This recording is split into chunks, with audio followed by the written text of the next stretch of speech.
Good evening and welcome. Tonight we have a wonderful opportunity called Sage on the Stage with my good friend Sue Michalovitz. This is our Hand Internet Live session developed and presented by the AO North America Hand Education Committee. So tonight our Sage on the Stage is Sue Michalovitz. Sue is a PT, PhD, and a fellow of the American Physical Therapy Association. She is an adjunct associate professor in the Department of Regenerative and Rehabilitation Medicine and the program in physical therapy at Columbia University, and she currently lives in Camden, Maine. My name is Becky Nadeski. I serve as the Dean of the School of Health Sciences at Elon University in North Carolina. And Dr. Marco Rizzo will also be helping us tonight by looking at your questions in the chat box, or in the question and answer box, excuse me. So if you have any questions while we're presenting, please don't hesitate to go ahead and put those in the question and answer box. As far as disclosures, we have no financial relationships to disclose. As I said earlier, we have no finances due to COVID, so we'll move on from there. As far as Zoom etiquette goes, all of your microphones have been muted and your videos have been turned off. You're going to turn your questions in through the question and answer box. Dr. Rizzo will be answering those questions, and we'll stop a few times to ask Dr. Rizzo if there's a question he'd like to share with us. And I will then review the questions, we'll present them to Sue, and we will use the question and answers related to the discussion topics tonight. So without further ado, our topic for tonight is building bridges between therapists and surgeons. And as I said, our guest sage is Sue Michalovitz, physical therapist, Dr. Sue Michalovitz, and fellow of the American Physical Therapy Association. So let's talk a little bit about Sue before we get started. Sue is a PT and a CHT, a certified hand therapist. She has taught students everywhere from Philadelphia all the way into New York, including University of Pennsylvania, Hahnemann University, which is now Drexel, Temple University, and Columbia University. Sue and I have volunteered with the Guatemala Healing Hands Foundations and spent many, many times together in the screening room, in the nice warm screening room, seeing children and taking photos and working with our therapy colleagues in Guatemala. Sue has served as a past president of the American Society of Hand Therapists in 2013. She's been an affiliate board member of the American Association for Hand Surgery. And from 1995 to 2019, she was on the editorial board of the Journal of Hand Therapy. Sue's achievements and contributions have led to these wonderful awards. The American Association for Hand Surgery awarded Sue with the Clinician Teacher of the Year in 2003. She was the Natalie Barr Lecturer for the American Society of Hand Therapists in 2008. She became a fellow of the American Physical Therapy Association in 2018. She received the American Society of Hand Therapists Lifetime Fellowship Award in 2019 and became an emeritus member of the American Association for Hand Surgery this year in 2020. So I hope you will help me welcome Sue as our sage on the stage tonight. So Sue, get us started. Tell us what you want us to know about presenting in Zoom land. And you are muted, Sue. It's interesting to be able to have you join me in my living room. Thank you very much for being here tonight. It's a bit of a challenge for presenters to do something online where there's not an audience. And this morning when I was reading, I found that the Barcelona Opera reopened and they had an audience of plants. So I'm going to pretend there are a lot of plants out there while I'm speaking with you tonight.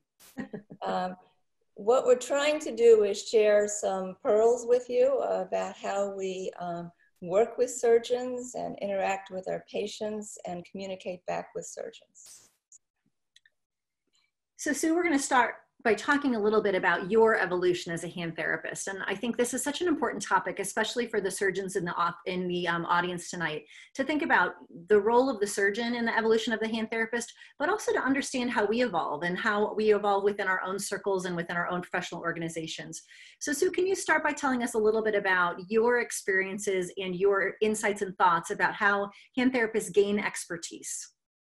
Yes, and first I'd like to start by saying that I'm an outlier, percentage-wise, in certified hand therapists. About 15% of certified hand therapists are physical therapists, and 85% are occupational therapists. So we practice as hand therapy specialists. I became a hand therapist or interested in hands at my first hospital job in 1973 when I was 3 years old. And during that time period, there was a surgeon who had just finished his training with Bill Bohr at University of Pennsylvania. And we had no occupational therapists in the hospital. So we learned from each other, basically. And it was a good opportunity to begin my first collaboration with surgeons. I also collaborated with a surgeon who had designed hip and knee implants and was an arthritis surgeon. So I was fortunate to have some experiences that a lot of therapists today haven't had. I went on rounds every morning. I came in early to do that. We worked in a hospital-based practice. I spent a lot of time in the operating room, scrubbing in sometimes so I could see better. And a lot of these opportunities therapists today don't have. But as surgeons, when you work with therapists, if you can give the therapist as many opportunities to learn your thought processes and your decision-making, that'll help the therapist develop expertise. As far as learning how to become a hand therapist, it was through patient contact and interaction with hand surgeons. I also spent some time in my early years going to continuing education courses. I participated with my old anatomy professor in the Philadelphia Hand Meeting, starting in 1976, and had the opportunity to learn a lot there at their continuing education program in Philadelphia. Then I became involved in the 1990s, after I became a certified hand therapist, with the American Society of Hand Therapists, and form collaborative relationships with other therapists across the country. And I think what you said is really important, Sue, is thinking about how the surgeons can offer us opportunities to learn what they're doing. I was helping to train one of our residents yesterday and talking a little bit about that as hand therapists, we learn a lot about rehab, but we don't learn a lot about surgery. So the more opportunities we can work with you and learn the surgical procedures will really help us make good clinical decisions for the patients. So I absolutely agree with you. So Sue, as an academic PT and academic certified hand therapist, there's this balance point of teaching scholarship and service, or teaching scholarship and practice. Can you talk to us a little bit about the 4 universities you've worked at and how you balance those things and how those helped you evolve as a hand therapist? Well, I always had the opportunity when I was in an academic position to stay in clinical practice. And if you are an OT or a PT on a faculty, you're expected to have expertise in 2 of 3 areas. One is teaching, one is clinical practice, and one is research. And because of my interests in movement and interaction with people, I chose teaching and clinical practice as my 2 primaries. I was involved in some research in all the universities that I taught in, and have mentored PhD students and master students, but I'm not an R1 researcher. There are therapists who have taken that career path, like Joy McDermott, who is primarily a researcher who has had clinical experience in the past.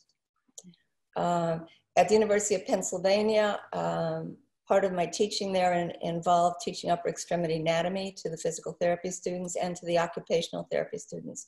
We had that together, and that really helped form my a better understanding of what I was doing as a therapist. Like I have said to many of my patients, I can visualize you without your skin on.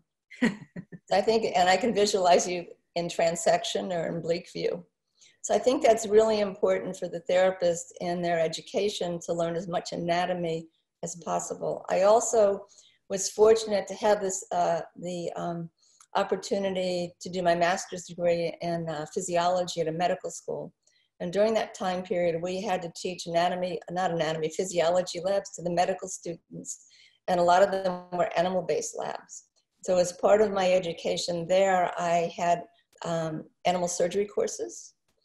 And it really made me strong as a therapist because I learned a lot about tissue healing. Interesting. And a lot about complications that can occur post-operatively. So if a therapist can have any opportunity to get into anatomy labs and into the OR, it's really helpful for us to understand how a patient recovers. Absolutely. Sue, talk a little bit about mentoring. I think this becomes a really important concept, and thinking about mentors as not being necessarily people that even are in your building. So can you talk to us a little bit about the evolution of hand therapists that you have mentored and how that has enhanced your own career, but also the careers of others? I think that I began working with therapists who wanted to be hand therapists in the mid-1980s, before there was the hand certification exam. And what I would do is have them co-treat patients with me at that point in time. And there were therapists who were on site where I was. The mentoring that I did of therapists who I didn't work with was through continuing education and association lectureships. I also had the opportunity in other clinics that I worked in to mentor therapists through the hand electives that we developed in the physical therapy curriculum, to develop an initial interest with that. Ken Flowers, who was the second editor of the Journal of Hand Therapy, and I used to teach a hand electives to students, first at Temple University and then at Hahnemann.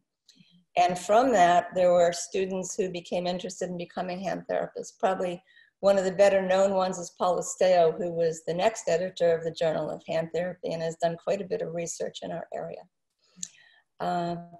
Over the years, I've also had the opportunity to mentor therapists in other countries through the work we do in Guatemala Healing Hands Foundation. When Becky and I first started going there, I think you went a couple years before me, we first started going there, the therapist education at that point was on a technical level for 3 years after high school, and then started to evolve toward the bachelor's degree. And we developed a program to talk about hand therapy and teach in the universities in Guatemala City. So those are some of the opportunities that we've had. It's also important when you go to conferences to develop relationships with other therapists there. Many therapists go to conferences to collect continuing education units. And when I realized how important it was to develop other relationships when you're there, ongoing relationships that you don't get while someone is giving a lecture, I came up with a BEU, which is the Bar Educational Unit. To be able to sit in a lobby of a hotel or at a restaurant or a bar and exchange information and mentor people in that time period. Mm-hmm. Yeah. And Sue, your work in Guatemala with those therapists has been instrumental in helping them advance their skills, and really connecting with those universities there has just been invaluable. So great, amazing gratitude for that. So it's really been fun. Yeah, it's really fun. So let's get into it. So tonight, what we're going to do is we're going to present 2 operative cases and 2 non-operative cases, just for conversation. And what Sue and I would like to do is present a little bit of information, either about a diagnosis or a case. We'll talk a little bit about the therapy indications, and then talk about some key points and really some fundamental concepts around this building a bridge between therapists and surgeons. And so we're going to start with an elbow fracture dislocation case. Dr. Mudgal from Mass General actually offered us these slides, so thank you for those, for the photos.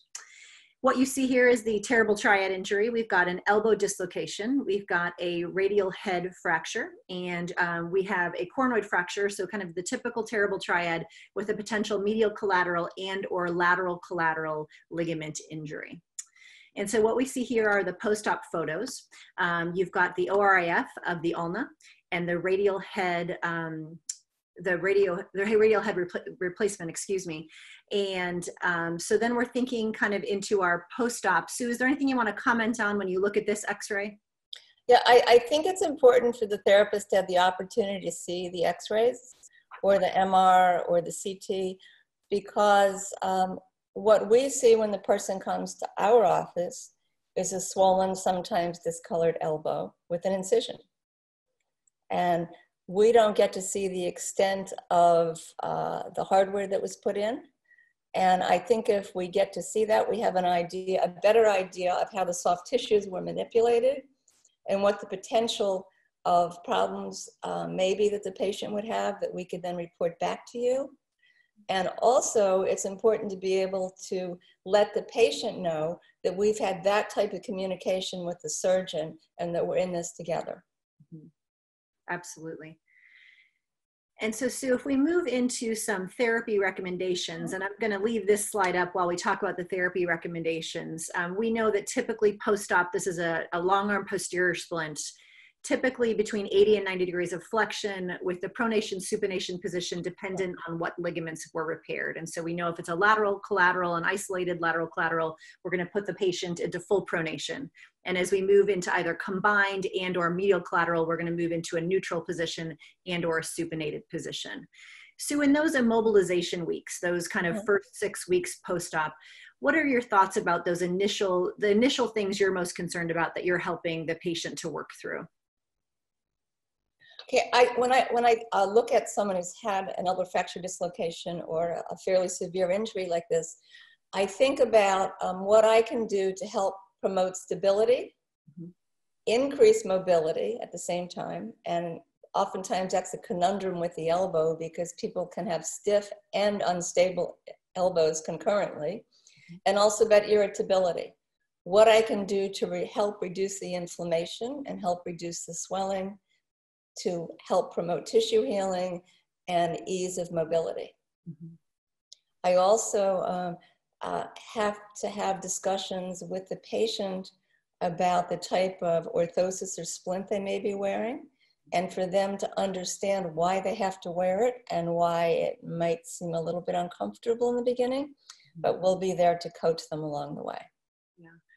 And I think, Sue, I also look at this and I think about how hard these splints are to make and to make them comfortably. When you think about this hardware being so external, and think about that hard plastic that we have to put around the elbow sometimes, I think we're really trying to create something that's comfortable that they can be compliant with, while still, like you said, trying to balance that mobility and stability. So absolutely. And I think, and that's a good point that you brought up regarding fabricating and applying an orthosis for somebody, because the stereotypical hand therapy clinic has a table, therapist on one side, patient on the other. And what is really needed in a typical hand therapy clinic is an area for the patients to lie down, because it makes it much easier to make a lot of orthotic devices and also to take off bandages if you're the first person to do that post-surgery, because you can get the person in better position when they're supine. And also, sometimes when bandages first come off, the patient goes from erect to supine involuntarily. And we would like to prevent that from happening. Absolutely. That's a great point, Sue. So our work environment is really important. You can't just stick a hand therapist in a corner with a table. That's a great point. So Sue, some of our big questions when we think about these elbow fracture dislocations and main points that we wanted to touch on tonight. Talk to me a little bit about, in these cases, what the surgeon knows and what the therapist knows. The surgeon knows what the original injury was. And we find that out from interviewing the patient, as they did, but they see the person that's come into the emergency room or into their office after they've been in the emergency room. They also know how the anatomy has been altered. So we don't like there to be any surprises when they come to therapy. If the ulnar nerve has been relocated to a different position, that's important to know, because as we know with elbow fracture dislocations, there can be irritability of the ulnar nerve in the cubital tunnel. The therapist knows how to make someone move, basically, or how to encourage them to move, or how to encourage them to not move through range of motion activities that may be dangerous to the recovery or not facilitate a very good recovery. We know the techniques to apply to encourage somebody to move, to teach them how to move, to help them return to activity. So while the surgeon and therapist both have the same goal, ultimately to have the patient recover functionally the best they can without complications, we have different skill sets that we bring technically to make that happen. Excellent. Talk to me about therapists being teachers, not cheerleaders. I think this is such a good point. And unfortunately, with the like you said, they're 85% OTs. I think the number of females in our profession would be much higher than 85%. Talk to me a little bit about us being teachers and not just, that old kind of thought of us just cheerleading our patients along. And when I think of being a cheerleader, I think of waving something around. And actually, I never thought of myself as a cheerleader. I have heard this from a surgeon. That we need to send the person to therapy because they can be good cheerleaders. Well, in fact, a lot of what we do is teach the patient about the limitations they may have, the abilities they have to move forward, and about their post-op recovery. So something that is interesting with the therapist as a teacher is there is a dichotomy between what therapists are paid for and what we really do. We're paid for procedures, different codes. We're paid to do an exercise. We're paid to do a mobilization. We're paid to do a modality. But in fact, more of our time is usually spent in education of the patient. So there's a mismatch between how we're paid or reimbursed and what we really do. Absolutely. And hopefully as our coding systems and our billing evolves over the years, that may change. Regarding patients not hearing what the surgeon says, I am a 70-something neurotic Jewish woman who always worries when I go to the doctor or to the dentist. And I only hear and retain a very small percentage of what my physician or dentist tells me when I walk out of the office. Mm-hmm. And I have a pretty good background in terminology and understanding of recovery and health. The patients, when they come in to see the physician after surgery, are terrified.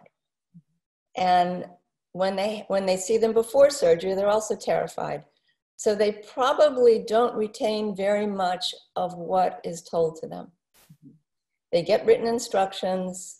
The instructions may or may not be at the reading ability that they have. You know that there is not a very good relationship between information we provide the patient sometimes and their ability to understand those words. So we have a lot of time to spend with the patient to help teach them the milestones of recovery and what to expect during that time period. Mm-hmm. Absolutely. So Sue, if we wrap up this elbow fracture dislocation case and think about that piece about recovery, I mean, these patients are going to be with us for a little while, and elbows are hard to treat and it's hard to get the motion back. As you think about the recovery of the patient, what types of things are you telling them for these elbows that you find that they have forgotten, or that they have not forgotten, I wouldn't even say, but missed because of their levels of stress or because of their levels of concern? What types of take-home messages are we giving these specific patients? Well, the biggest question that I get initially is, what about the splint I have to wear? It's not comfortable. Yep. So I explain to them what to look for. If they have tingling that develops in their fingers on this side or that side, to let us know. I also try to tell them about how to do their exercises. Yeah. And in the old days, we used to give people a piece of paper with things written down or typed out, and everybody got the same piece of paper, and you circle things and check them off. What I did for about the last 10 or 15 years when I was in practice was provide the patient photographs of themselves during their exercises. Yeah. In the old days, I would use a camera and upload it on my computer and give them a handout. In more modern days, I have them photograph and video their home programs so they can help remember them. And patients really appreciate that because they want to see themselves and not a stick figure.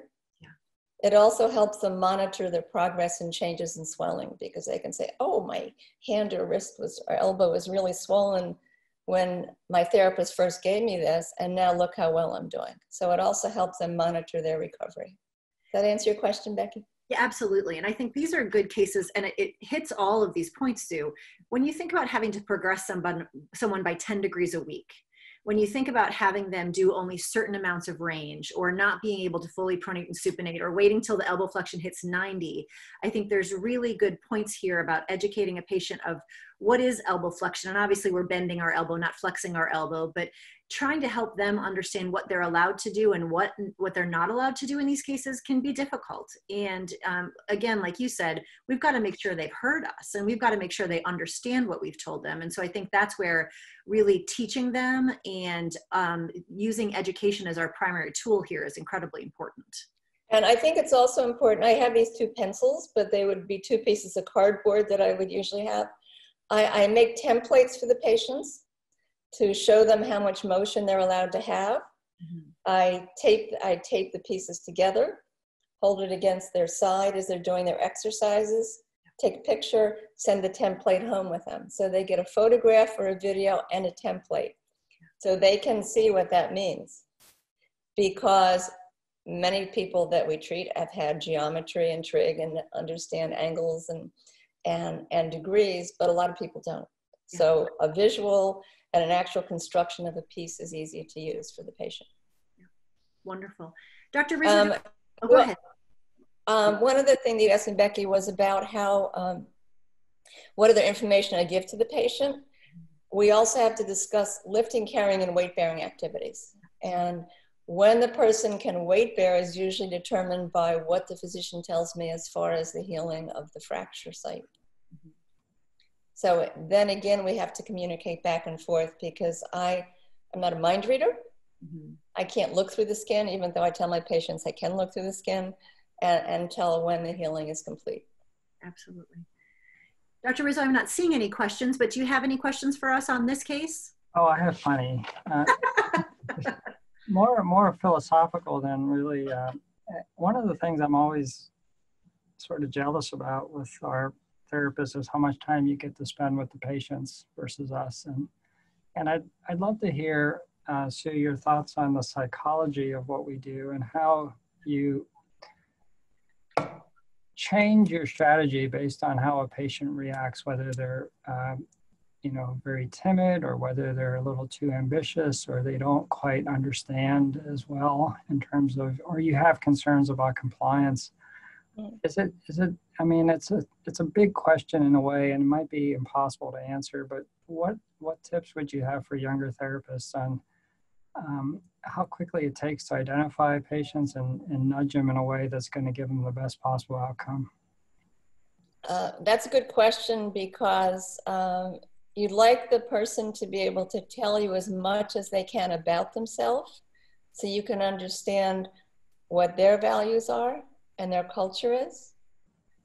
Because oftentimes we're working with people who come from very different cultures than we do. And different cultures have different values about healing.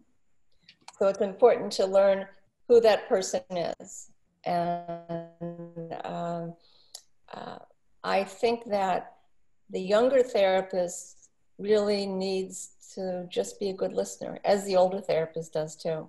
You can't always have a preconceived notion of how someone is going to do based on who you think they are. An example I'll give you is in my early 40s, I started retaking horseback riding lessons, and my instructor was in his 70s, and we would ride on trails together, and he fell down and fell off a horse one day and went to see a physician in the emergency room, and the physician told him to go home and rest. And all the physician saw was a 78-year-old guy with 2 black eyes. And I saw my instructor at the stable a couple days after that happened, and I said, well, you're not supposed to be here. They said to go home and rest. He said, I rested. I stayed home on Monday. I said, but you always stay home on Monday. But they never asked him at all about who he was and what he did. So I think the best thing the therapist can do early on is find out what the patient's values and expectations are. On the other hand, you don't want to open the door so they give you a narrative novelette and they've given you the equivalent of War and Peace or Gone with the Wind without you then being able to have time to teach them.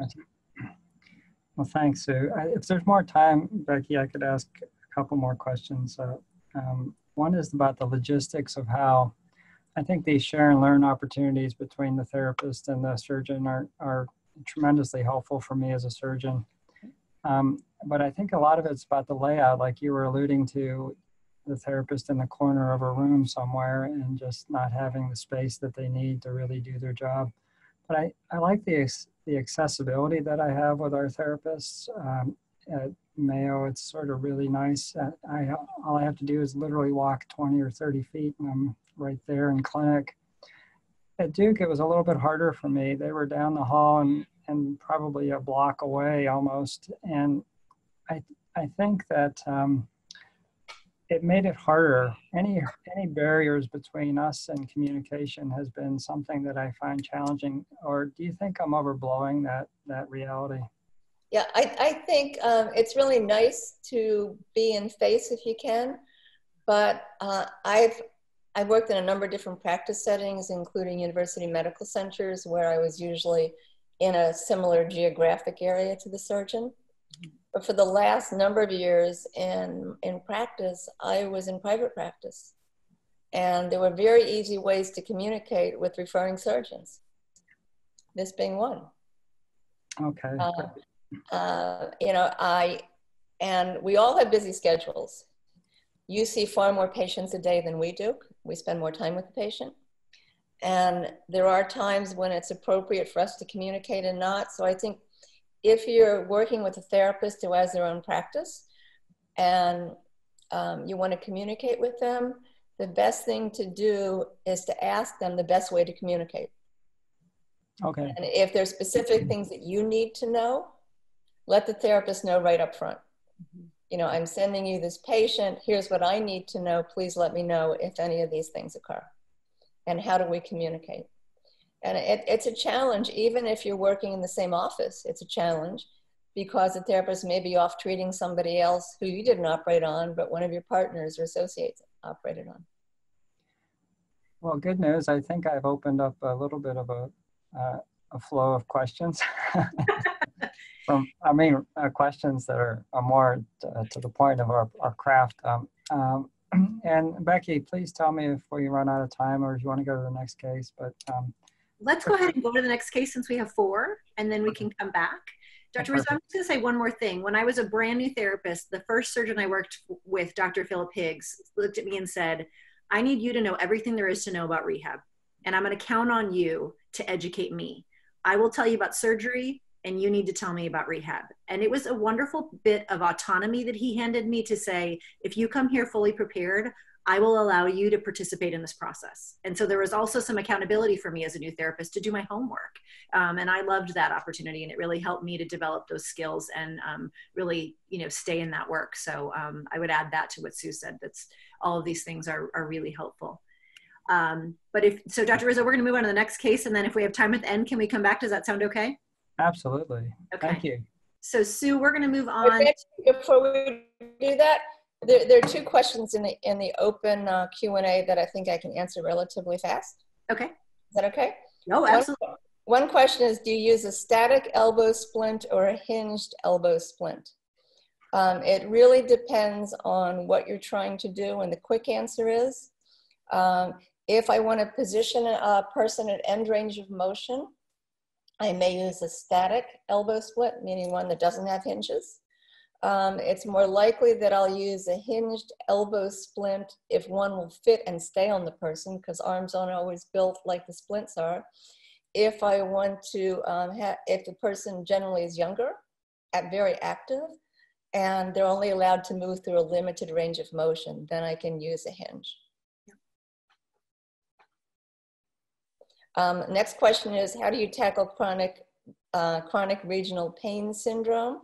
The best suggestion I have for you is to read the work of Tara Packham from Canada, Dr. Tara Packham.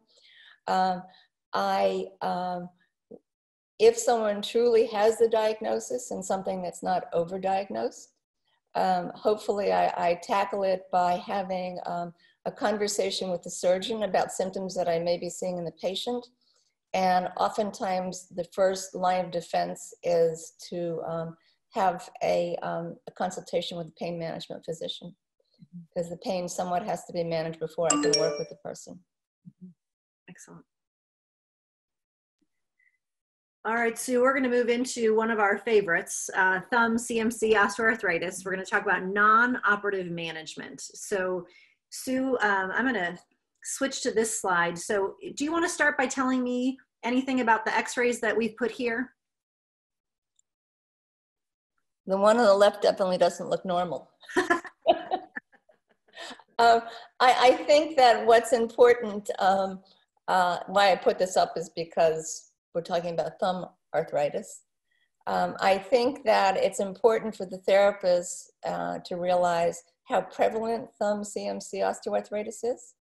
And from a physical therapist perspective, we oftentimes see patients who have hip and knee arthritis, but didn't always think about the middle-aged woman or the postmenopausal woman or perimenopausal woman who has a pain in their thumb that may also have osteoarthritis of the thumb. When therapy management used to be done with somebody with thumb CMC arthritis, if it was a non-operative case, the choices that we had were some type of wrap or orthosis and assistive or adaptive devices to allow them to use their hand more freely.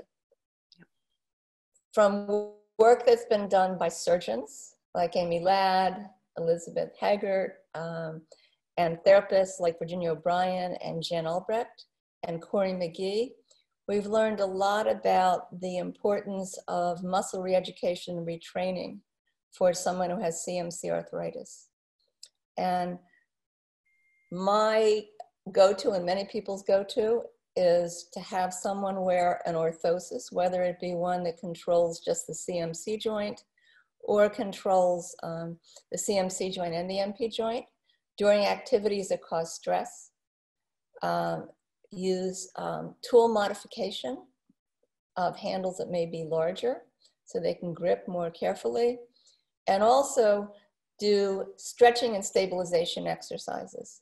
The one picture that I put in here is a stretching exercise that we teach patients to help stretch the adductor pollicis, which adaptively shortens as the thumb starts to come in toward the palm, to prepare the person to get their thumb in a proper position to move. And typically we will teach them how to do a C position and exercises to facilitate the first dorsal interosseous, which is also a stabilizer of the CMC.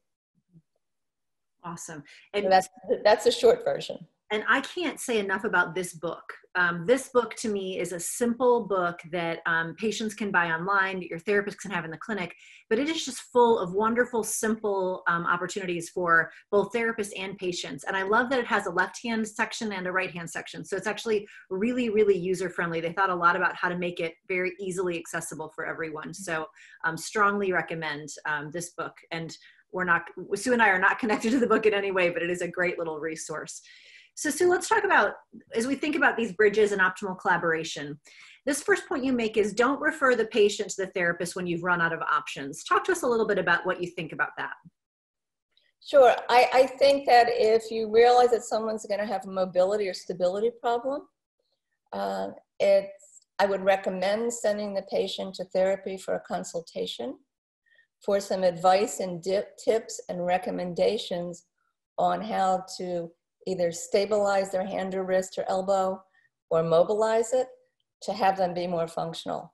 It's very difficult from a therapist and patient perspective to be the last thought that happens. If someone has a well-developed contracture, if they have something, if they've had a lot of medications for pain control and nothing's been effective, we're therapists, we're not magicians. We can't make someone better as a last resort. Now, that being said, if you, as a surgeon, have run out of options, you've done a couple or few procedures, and that's as far as you can go, then the therapist may be able to come in and help you or help the patient with assistive devices and devices to compensate for the motions or activities that they've lost. Mm-hmm. So besides the book we just talked about, what other information do we provide? What other information would you provide as take-home, Sue? I give them information on where they can buy product, whether it be a prefabricated wrap to use, how they can use heat at home or cold at home, depending on what helps relieve their pain most, how to find information that's reliable.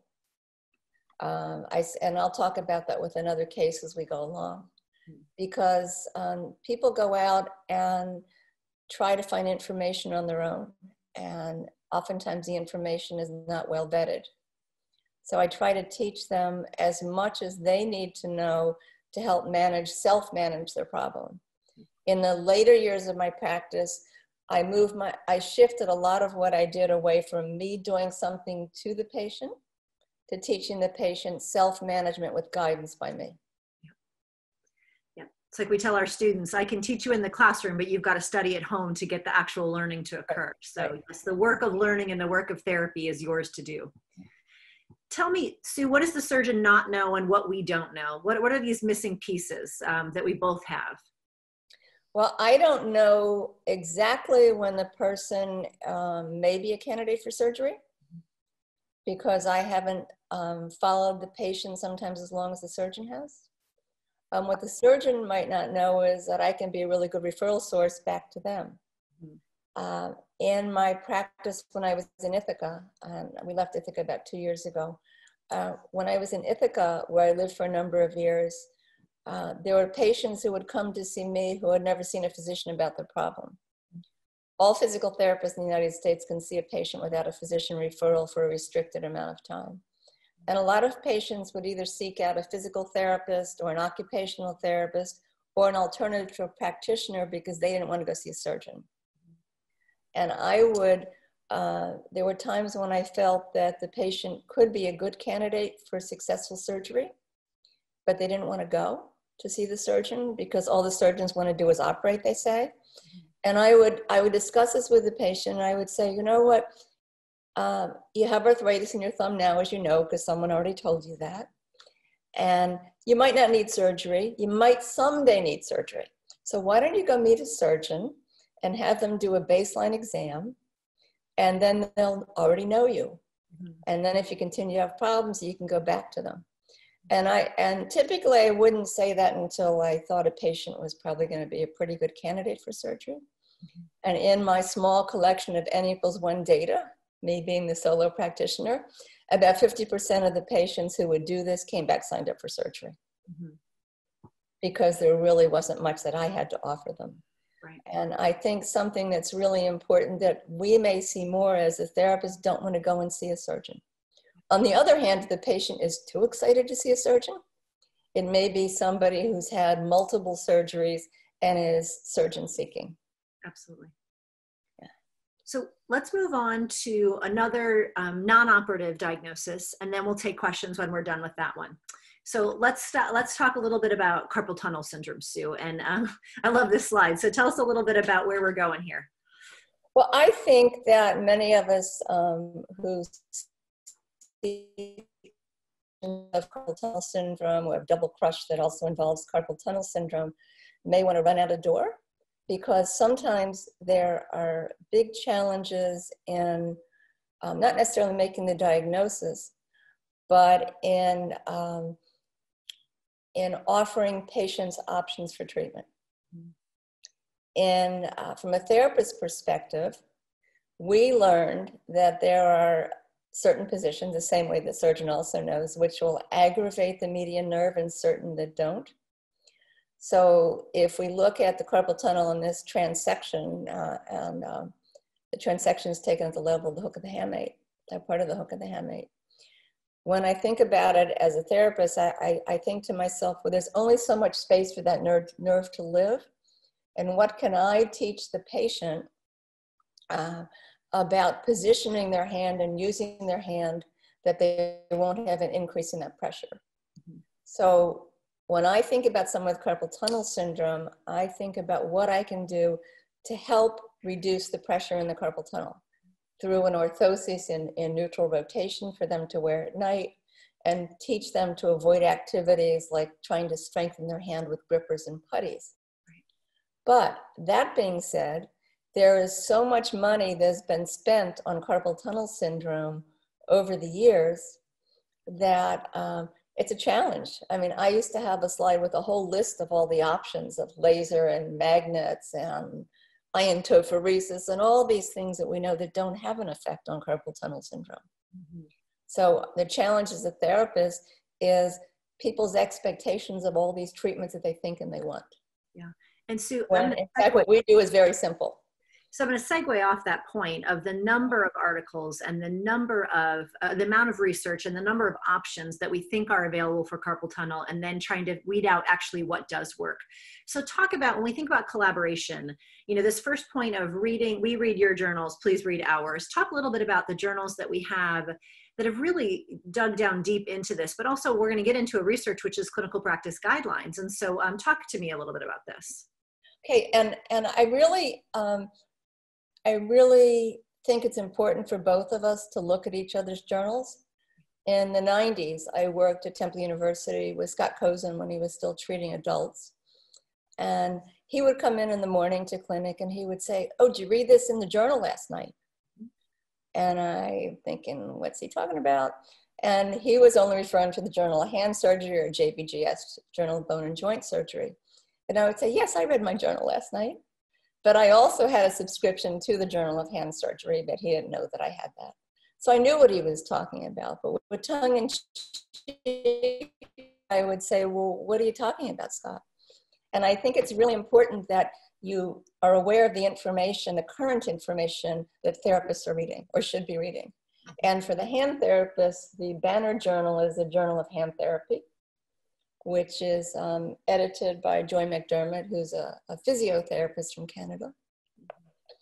Also, as a physical therapist, one of my sources is the Journal of Orthopedic and Sports Physical Therapy that does have articles related to the upper extremity. And also one of the highest ranked therapy journals is Physiotherapy. It's an open access journal now. It is published by the Australian Physiotherapy Association, and it has a fairly large impact factor. Both the Journal of Orthopedic and Sports Physical Therapy and Physiotherapy have high impact factors. Another journal that I read is the Archives of Physical Medicine and Rehabilitation, which also has a high impact factor. And all of us have higher impact factors than our hand surgery and hand therapy journals do. Mm-hmm. So Sue, when we get into therapy recommendations, I was thinking about the slide when you were talking about money flying out the window, or all the different things we can try and how much we could bill for.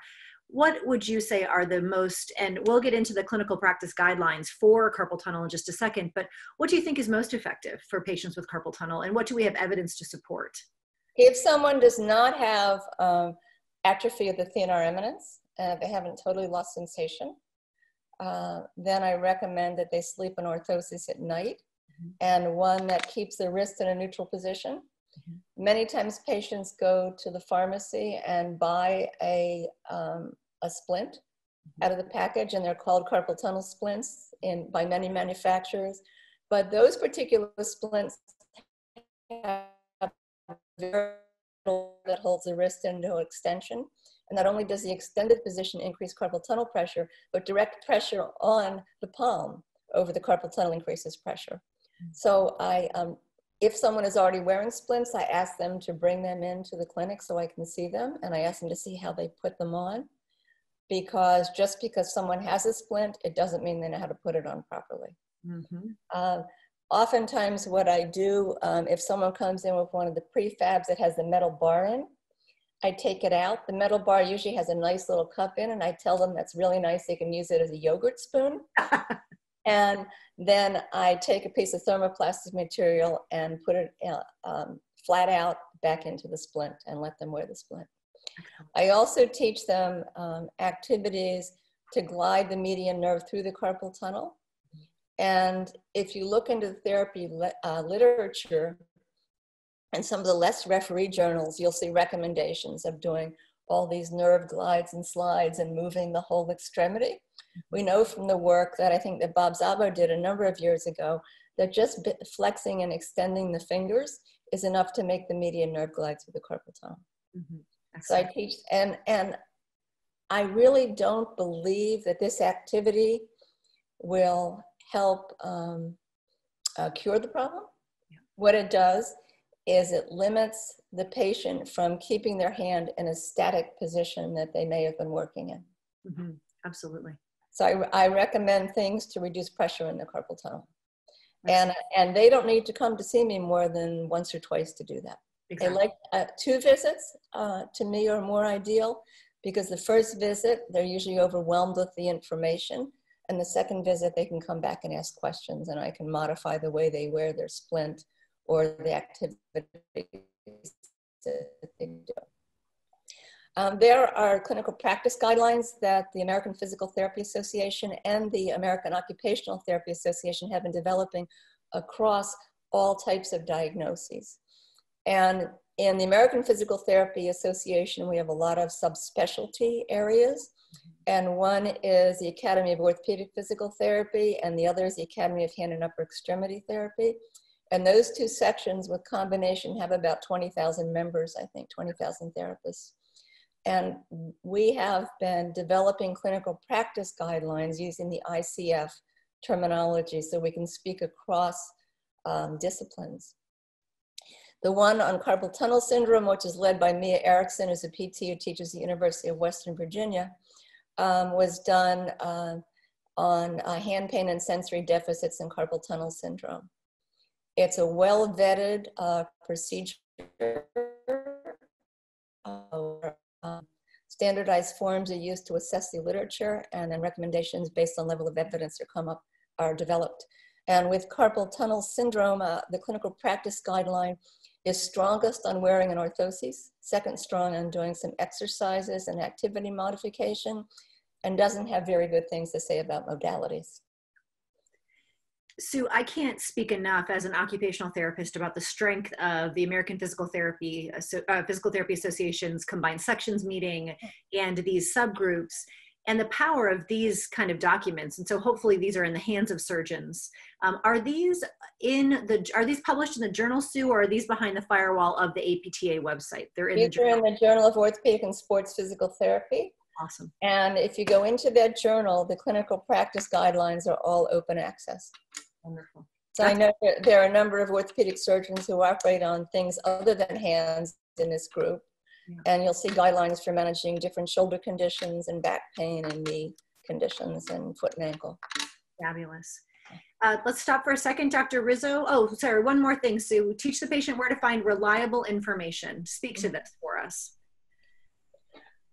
There are people who will come into your clinic, as you know, and you can buy, there are probably about 100 some people smiling there right now when they think about the stacks of papers the patients come in with, the information they've collected before the visit to tell you what their diagnosis is and what their treatment is. I think it's really important and incumbent upon all of us to provide the patients with a place that they can go find information. And I keep either an iPad or a laptop by my side when I'm seeing a patient, not necessarily for my documentation, even though that does help a little bit, but more so I can show the patient sites to go to find reliable information. And my go-to places typically are the hand societies, Move Forward PT, which is a whole patient education thing from the American Physical Therapy Association. A very big go-to place for me is the Mayo Clinic, University of Washington Department of Orthopedic Surgery. And then I take them down to look at some sites that are a little less well vetted, that may talk about magnets and crazy wands and things like that that you can use to treat carpal tunnel syndrome. Mm-hmm. Dr. Rizzo, we're going to hand the mic to you for some questions. Do you have any questions for us or questions from the question box? I have one selfish question, and then I have some questions from the panel. One question I had about basal thumb arthritis. MCP hyperextension, either pre or post-operatively, how successful and when should I refer if I see someone post-op LRTI who's developing some MCP hyperextension? How worried should I be, and how successful could you be in helping curb that tendency? That's a good question. From a mechanical viewpoint, the way to help curb that tendency is to position the MP joint in some flexion, or to say, I've done that and you're not going to get a sustained effect, which might mean that you may go in and do another procedure or have done it in the first time to begin with. Yeah, these are tough things, and we try to fabricate splints that bring them out to help, but you know, it's a struggle, especially if the ligaments lax, and you know, sometimes it's related to the stiffness from not moving at the base. They may have had none preoperatively, but then postoperatively, they're sort of falling into that because of the tendency, if they can't get their thumb away, to want to hyperextend at that MCP joint. There's some type of dorsal block Mm-hmm. added into a splint. And many times the people have their procedure because they have a lot of pain Mm-hmm. and they're just screaming uncle at this point. And if their pain is relieved by your surgery and by my therapy postoperatively, they may be willing to live for a while wearing a splint for activities that cause them to go into hyperextension. I don't know an exercise to do that can make that better, but I can provide a mechanical block to help position the thumb in a better post. It's interesting in that some patients get it, they don't mind because you're right, their pain's gone. Other people really have problems with the visual appearance, and sometimes talking them off of that concern, even though their pain's gone, is difficult. Right, it is. And that's where we can both work together to give a similar message. Because I think that sometimes patient expectations exceed what we can do. Yeah, that's why it's important for us to have a dialogue so we're on the same page and give the patient the same message. And not for me to say, oh, that surgeon, he or she really screwed up, or that dumb therapist, what did they do? Yeah. Dr. Rizzo, I would add, Sue mentioned before, and I think this is an important point, because you're talking about the EPL. You know, we know that it has a really great mechanical advantage to produce MP hyperextension to create a web space for the patient. And so what's happening is that really long and robust EPL is battling the adductor pollicis. So my other question would be pre-op, you know, trying to do a good assessment or asking your therapist to assess the shortness and tightness of the adductor pollicis in comparison of that mechanical advantage of the EPL. And if there's any way to work out some of that adductor pollicis tightness or shortness prior to surgery when you're trying to recreate the web space, because we know the EPL can do it and do it well. It's just that that's that counterpoint of fighting against that really large, robust adductor pollicis. So I've talked to you many times on these webinars about letting me see the patient before surgery, or, you know, trying to even just do a really nice thorough assessment to say, hey, if you give me a couple weeks to try to work on this, it might make a better outcome for all of us. That's a great point. And the very first picture that I showed with the adducted thumb, that's why we work on trying to get the thumb out and work on the adductor pollicis. You can also teach the patient how to do this on their own, but typically they're going to have to do it with their index finger or middle finger, because they can't do the stretch with their thumb, because typically they also have arthritis in their other thumb. Yeah. Well, thanks, Sue. That's great. One other question on point, carpal tunnel syndrome. Briefly, what would you say works? Your usual treatment plan, and do you, I think you answered this in part, do you do ongoing therapy or one time? It sounds like you do a 2-time visit kind of thing. 2-time visit if I can. My usual treatment plan is again to teach the person how to work in positions that aren't going to make their symptoms worse. Okay. And that can be done through an orthoses and through visual instruction. And also, I see a nod from Marcia Lawrence on here. Marcia was also one of the co-developers of the clinical practice guideline for carpal tunnel syndrome. Thanks for coming tonight, Marcia. Thank you, Sue. The last point I think is maybe beyond our realm, but we can discuss. It's a hand surgeon from Indonesia who works with a hand therapist. I mean, works with an occupational therapist, a hand therapist, but is not certified, and was querying about the opportunity for studying abroad or here in the States and having a fellowship. I think, Dr. Karna, I think we could direct you. There's a variety of different places, but I welcome your thoughts, Sue. There are, I know there is some funding available through what the surgeons had is a reverse fellowship through the American Association for Hand Surgery that Don Lalonde established. And Becky can speak to it better now because she's on one of the committees related to that, about whether there's funding available to have a therapist come and study from another country in the States somewhere. Yeah, as part of the American Association for Hand Surgery, we're actually working in conjunction with the American Society for Hand Therapists to create a total package of reverse fellowships where we would have people both going to places to train and then actually bringing people over the States for training. Right now, a lot of that work is on hold, but if there's a way to get contact information, I'd be happy to connect this doctor with us to just talk about that and connect to resources. So I'm not sure the best way to do that, but I'm sure we can figure something out. Becky, might I interject? And also in the world of Zoom, there are a lot of collaborative types of instructional programs that are going on. Absolutely. And anybody in the world can join into many of them. Yeah. Thank you again, Sue. Thank you, Becky. Dr. Michael, you wanted to say something? Yeah. Is it okay for that physician from Bali, Indonesia, to just get in touch with you directly? Absolutely. I'm going to answer that in just a second. And and you can just send them your email ID privately. You got it. They can get in touch with you and take the discussion further.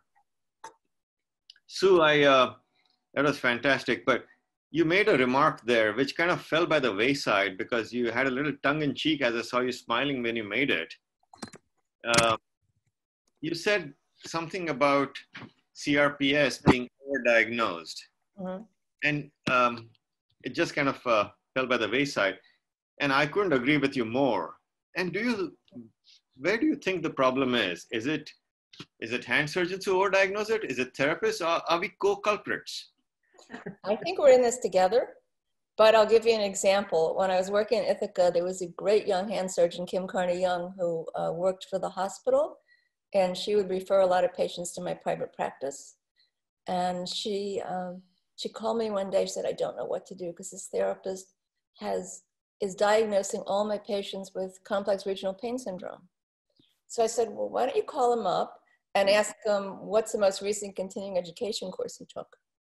And it was a weekend course on CRPS.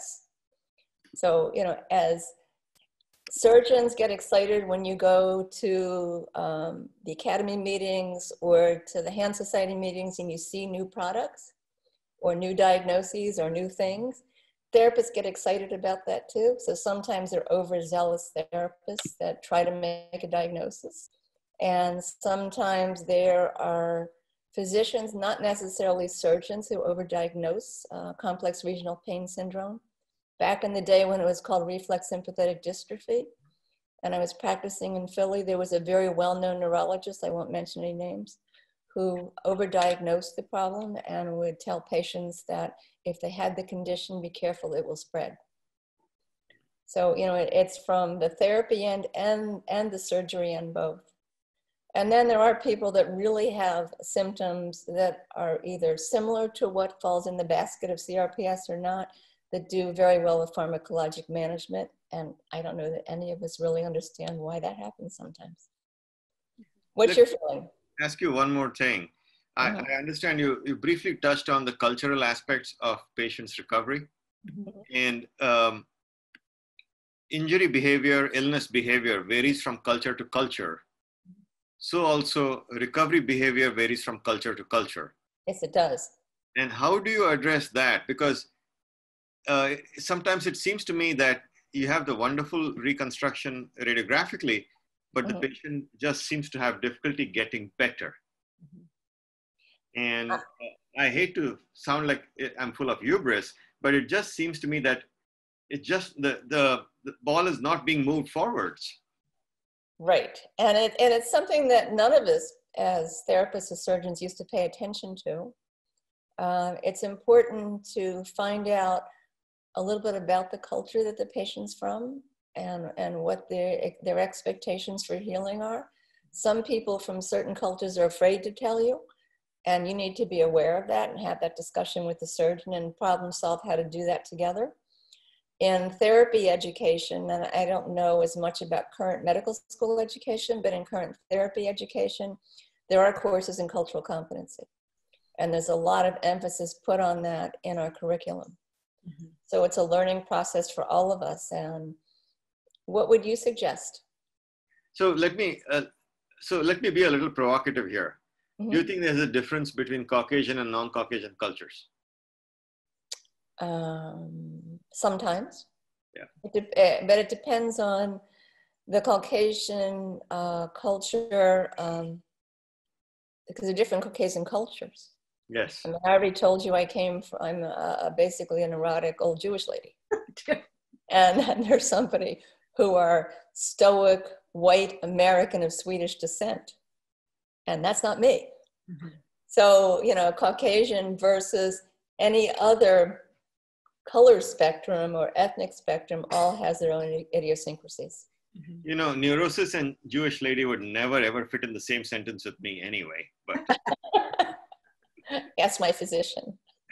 all right, Becky, back to you. Yeah, absolutely. Dr. Mudgall, I'll say one more thing. We are in the process of building a diversity, equity, and inclusion. We call it inclusive excellence at Elon, and we're building a co-curriculum for all of our PA, PT, and nursing students. So in addition to their content work, we're really kind of lifting up above to say, what is our role in addressing cultural competence? What is our role in addressing health disparities? What is our role in creating culturally competent healthcare providers and using interprofessional education to kind of achieve those goals? And so you're seeing that more and more as a part of what we're doing. And for me, it's exciting work. It's helping us to be better at the things we do. So, And part of it is part of our culture as therapists. I mean, if you look at the demographics of people who are OTs and PTs, you see a lot of Caucasian faces. Yep. When I taught at Temple, we used to get national awards because of the kind of school that Temple is for cultural diversity in our students. So, you know, there are people, there's not that much of a mixed demographic of people that enter PT and OT programs, unless it might be a program in a big city. And we all need to encourage more of that. Mm-hmm. So there's an interesting remark here from one of the hand surgeons, a dear old friend of mine, in terms of cultural differences, the difference between guilt-based and shame-based cultures. Mm. And I thought it's a very interesting observation. But there's a large grain of truth to that. And that being said, Becky, we should talk more offline about this because the AO International and AO North America have an initiative on opportunity, diversity, and inclusion. Yeah. And I'd be happy to, work with you on that. So Would love, yeah, fantastic. Thank you so much. that would be fabulous. Yes. That's a great thing. My brother-in-law is an ethicist and philosopher, and one of his expertise is in understanding shame and guilt. Huh. Interesting.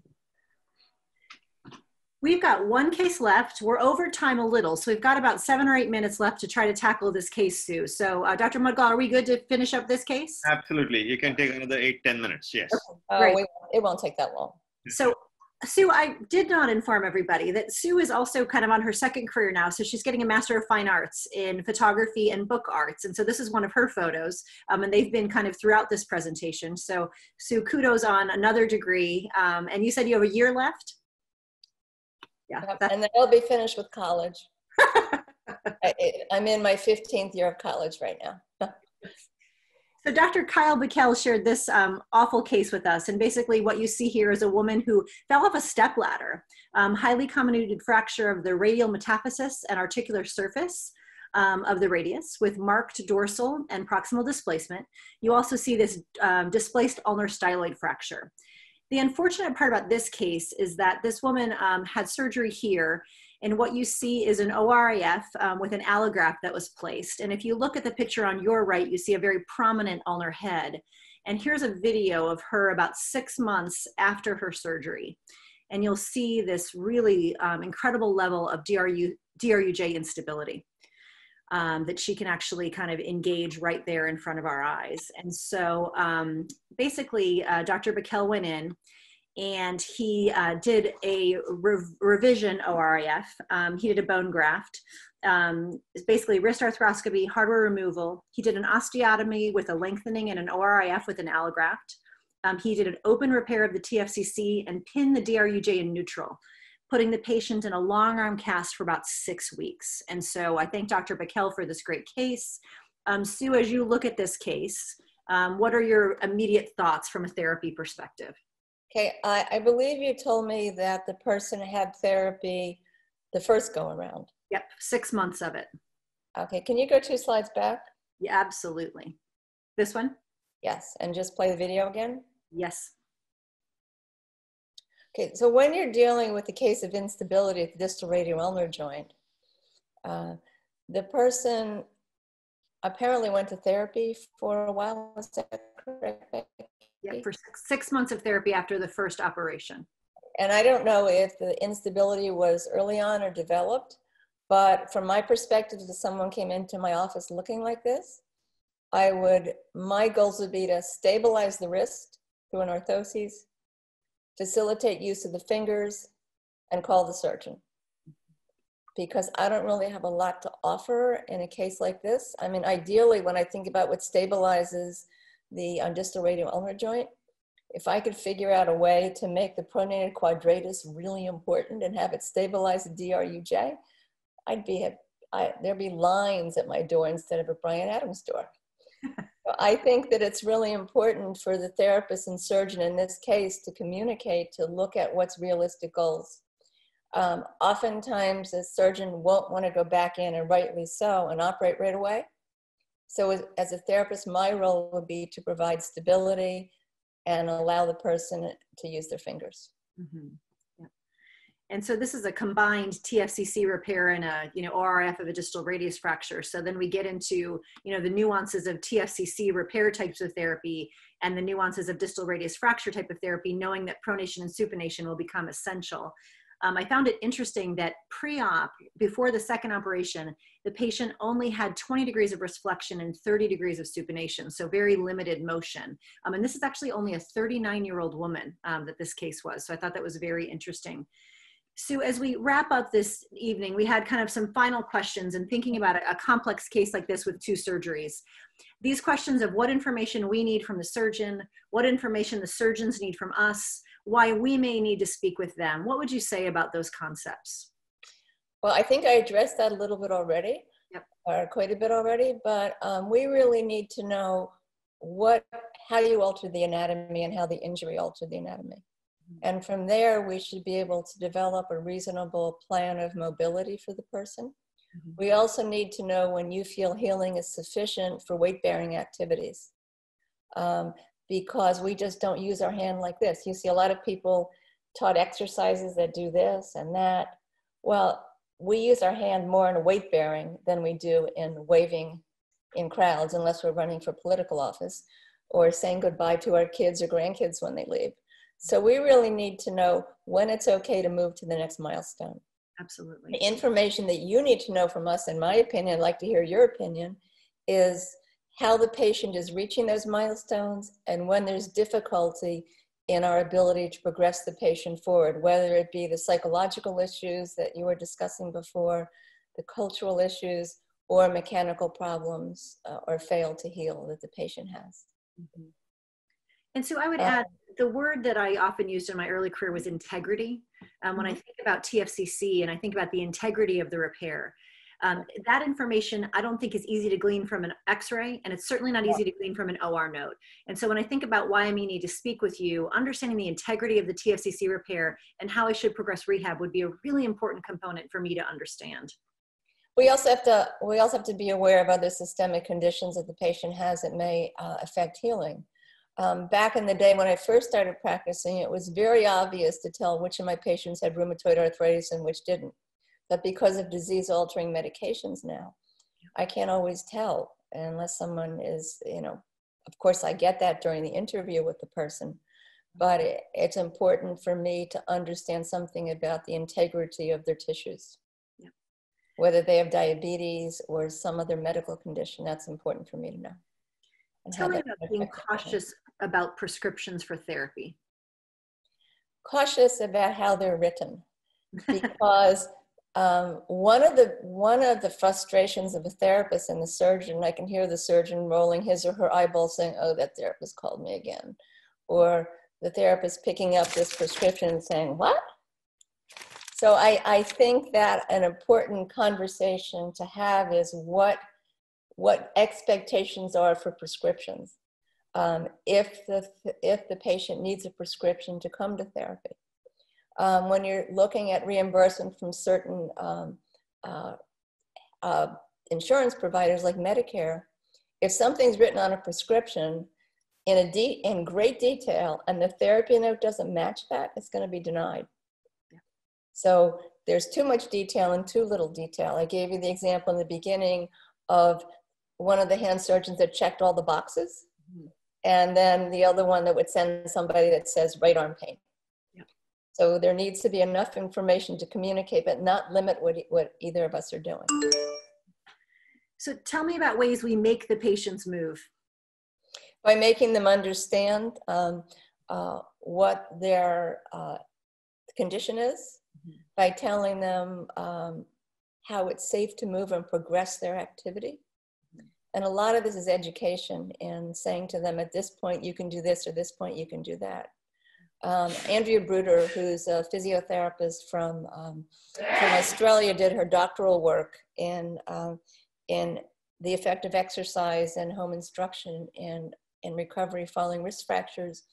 And one of the most key important factors that she found is that the patient just needs good advice on when they can move and when they can do certain activities. We also have ways to make the patient move by reducing their fear, by some of the manual techniques that we use on certain patients, with certain patients, and also in being able to position the person in a way that will facilitate motion. And the best example I can give right off the top of my head at this time of night, if there's someone has a stiff elbow and you're trying to increase elbow extension and there's not a mechanical block to extension, we need to get the patient to lie down in a supine position to exercise, because we know the supine position does not cause contraction of the biceps as much as standing up trying to do the same exercise. So they're positional variations. And Sue, I think you circled back really importantly to where we started, which was education. Our final slide here, I love this, is our kind of, as we wrap this up. And so I think of the surgeon and therapist being hand in hand and trying to, create the best outcomes for our patients possible. Any last words, Sue? Anything you want to leave us with? We've got about a minute to go. Please talk to us and let us talk to you, because it's all about making the patient better. And if people could type in the chat box where they're from and what kind of practice they're in, that would really be useful for us as we get feedback on what we did tonight and what we may do in the future. Thank you. Awesome. So I'm going to wrap this up for us here. Sue, it's been an absolute privilege to hear from you tonight. Sue has certainly been a thought leader and an absolute, just wonderful mentor to so many of us in hand therapy. So Sue, many thanks for your time. Many thanks for coming to us from your home in Maine, and all best wishes for your MFA and completing that, and love seeing all your wonderful photography. In the next few weeks, Dr. Peterson will be with us on July 7th, Hill Hastings on July 21st, Neil Ford Jones on August 4th, and Doug Hannell on August 18th. And so we are going to move on. This access, the recording will be available on YouTube. I'm so sorry, it's right in front of me. Sue, it's that evening hour. And so it will also have the previously recorded SAGE events. So we welcome you to look at those there. Angel, at this point, if you would put up our final, the survey for our participants. It's been a privilege to share this evening with all of you. We thank you so much for being with us here tonight, and we hope to see you maybe on Thursday night when we have our wonderful upper extremity sessions, as well as at our next SAGE on the Stage presentation. Thanks so much, everyone.